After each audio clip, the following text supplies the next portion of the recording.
The last mode of OBD, mode 10, sometimes you can see it as mode 0A, that means mode 10, and these are permanent codes. I already talked a little about permanent codes when we were discussing the mode 3, so you already probably know what is permanent code, but in case you don't, permanent fault code is the fault code that cannot be erased with scan tool.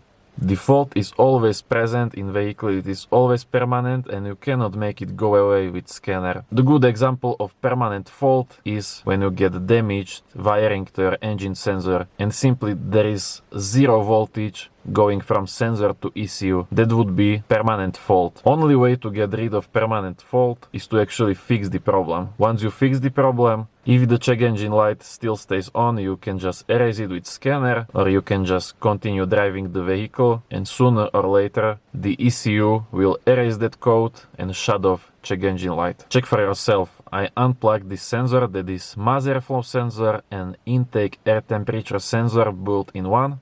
When I leave it unplugged, see for yourself, it will set permanent fault code.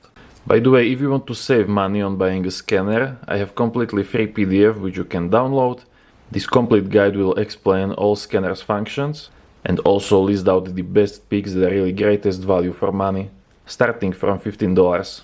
You can download it in link in description, and that will also sign you up for my newsletter. So you will also receive future best scanners I will find.